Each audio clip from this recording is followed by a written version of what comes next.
दरम्यान एक मोठी बातमी आपण बघतोय। अखिल भारतीय खाद्यतेल व्यापारी महासंघ आता आक्रमक झालेला आहे। तुकाराम मुंढेंच्या निर्णयाविरोधात हा संघ आक्रमक झाल्याचं बघायला मिळतंय। सुट्या खाद्यतेल विक्रीवरील बंदी विरोधात त्यांनी संताप व्यक्त केलाय।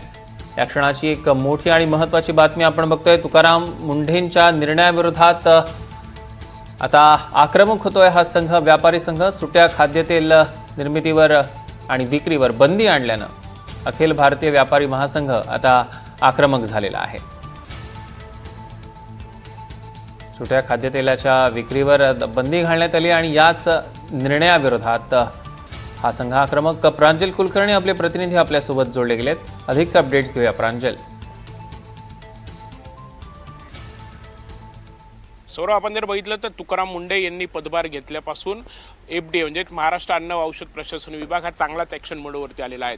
रोज कारवाया कुठे ना कुठे केल्या जात आहेत। मोठमोठ्या हॉटेल्स असतील, यासोबतच जर बघितलं तर पनीर विक्रेते असेल किंवा इतरही असतील, मिठाई असतील, या सर्वांवरती कारवाई होते। मात्र जर बघितलं तर नुकताच तुकाराम मुंढे यांनी एक निर्णय घेतलेला आहे। त्यानुसार सुट्ट खाद्यतेल विक्रीवरती बंदीही घालण्यात आलेली आहे। दरम्यान या निर्णयाविरोधात आता महाराष्ट्र राष्ट्रीय खरं तर जो सुट्टतेल खाद्य विक्री संघ आहेत, महासंघ आहेत, तो आक्रमक झालेला आहे। त्यांनी या निर्णयाला विरोध केलेला आहे। त्यांनी एक प्रेस नोट देखील जाहीर केलेली आहेत आणि त्यामध्ये त्यांनी म्हटल्यानुसार की कुठेतरी म्हणजे केंद्राने खरं तर नियम हे बनवलेले आहेत, मात्र केंद्राचे वेगळे नियम असतानाच महाराष्ट्रातच ही कारवाई का केली जाते असा प्रश्न त्यांनी उपस्थित केला आहे। यासोबतच दारू आणि सिगरेट खरं तर आरोग्याला हानिकारक आहेत, मात्र त्याच्यावरती बंदी नाही आहे, ते खुलेआम विकली जातात आणि असं असताना जे खाद्यतेल विक्रेते आहेत त्यांच्यावरच हा अन्याय का, असं देखील त्यांनी सवाल जो आहे तो उपस्थित केलेला आहे। दरम्यान जर बघितलं तर त्यांच्या ज्या काही भावना आहेत, त्यांचं जे मत आहे त्यानुसार की कुठेतरी खाद्यतेल जर बघितलं तर अनेक ठिकाणी म्हणजे ग्रामीण भागात असेल किंवा जे गोरगरीब लोक आहेत ते सुट्ट तेल घेतात। रोजचे जे त्यांना रोजीवरती काम करतात, ज्यांना रोजचा पगार मिळतो, ते लोक सुट्ट तेल म्हणजे अगदी 10-20 रुपयाचं सुद्धा तेल हे घेऊन जातात। त्यांच्यावरती अन्याय होणार आहे। त्यासोबतच किरकोळ तेल विक्रेते असतील, खाद्यतेल विक्रेते व्यापारी असतील, यांच्यावरती करता याचा मोठा परिणाम हा होणार आहे। त्यामुळे हा निर्णय आहे तात्काळ मुंडेंनी मागे घ्यावा अशी त्यांची मागणी आहे।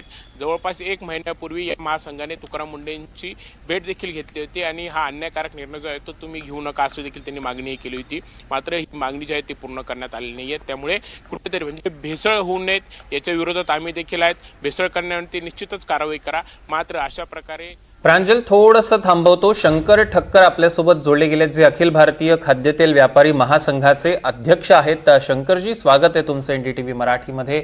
आपण बघतोय की आत्ता तुमचा विरोध दिसतोय सुट्ट्या खाद्यतेलाच्या विक्रीच्या बंदीवरनं, काय तुमची नेमकी भूमिका आहे?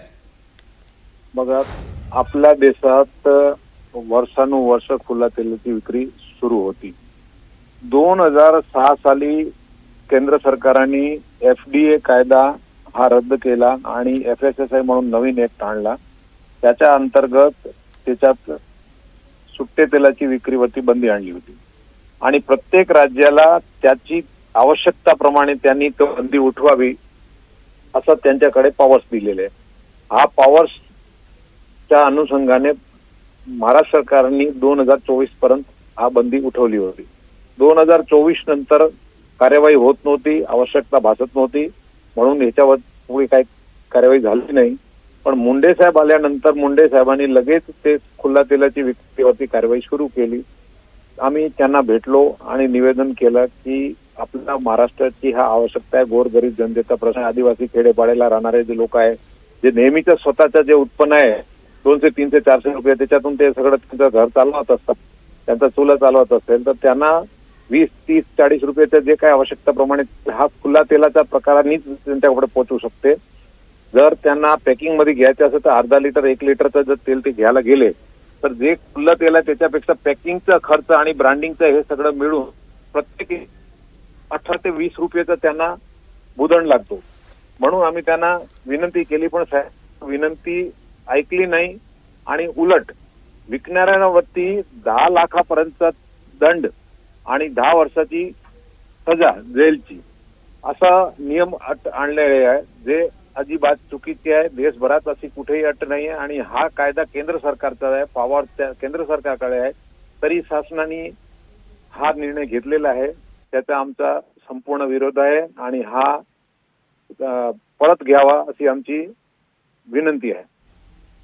निश्चितच सर, आमचे प्रतिनिधी प्रांजल कुलकर्णी सुद्धा आपल्यासोबत जोडले गेले, त्यांनाही काही प्रश्न विचारायचे आहेत. प्रांजल जी प्रांजल जी, खरजी, आपला आवाज तसं जर बघितलं माझ्यापर्यंत तर कमी कुठेतरी म्हणजे एफडीएची जी भूमिका आहे त्यानुसार भेसळ मोठ्या प्रमाणावरती होती आहेत आणि त्या भेसळ रोखण्यासाठी हा निर्णय घेण्यात आलेला आहे. दरम्यान जर एकीकडे जर भेसळ रोखायची आहे तर तुमचा याला नक्की विरोध का आहे? बघा, त्यांचं म्हणणं आहे की भेसळ हा फक्त लूज म्हणजे खुल्या तेलमध्ये होते, हा चुकीचा आहे. देशभरात जर सॅम्पल घेतले गेलेले मागचे 10, 15, 20 वर्ष जे काय रेकॉर्ड काढायचं ते गव्हर्नमेंट काढू शकते. पॅकिंग आणि लूज हा दोन्हीचा जर कम्पेअर केला तर सारखाच आहे. भेसळ करणारे लोक आहे, म्हणजे असामाजिक तत्व आहे, त्यांच्या विरुद्ध जे काय कार्यवाही होत असेल ते तुम्ही करा. पण फक्त सुट्ट तेल विकतोय म्हणून तो गुन्हेगार झाला असं नसावा. जे पॅकिंग मध्ये पण भेसळ करतो, आम्ही स्वतः संघटन म्हणून त्यांना आम्ही माहिती देतो की असे लोक आहे याच्यामध्ये, आणि ते समाजकंटकांना तुम्ही आळा घाला आणि त्यांना आतमध्ये जेर करा. पण जे चांगला खुला तेल विकताय त्यांना तुम्ही काय हे करताय? खुलं तेल म्हणजे तो खराब आहे असं कसं सिद्ध होते ते मला सांगा. कशावरून ते निर्णयावर आले? खुला तेल आता समजा महाराष्ट्रात 45,000 लाकडी घाणे हे आपले कोरोना काळ नंतर सुरू झाले आणि त्याच्यात 80% हे महिला लोक चालवतात, ज्यांनी काहीतरी कुठेतरी लोन वगैरे घेऊन 50-80 स्क्वेअर फूट मध्ये त्यांचा एंटरप्रेन्योरशिप सुरू केलेली आहे. आता ते कुठे जाणार? त्याच्यानंतर जे तेलाच्या याच्यामध्ये काम करणारे कामगार आहे, जर खुले तेलाचे जे कामगार आहे ते कुठे जाणार? म्हणजे खूप मोठा प्रश्न आहे आणि गोरगरीब जनतेला 15-20 रुपये जास्त द्यावं लागेल, ते काय करणार? अगदी शंकरजी, धन्यवाद. आपण NDTV मराठीशी संवाद साधलात त्याबद्दल, आणि प्रांजल आपलेही मनपूर्वक धन्यवाद. आम्ही आपल्याकडनं अधिकचे अपडेट्स घेऊ.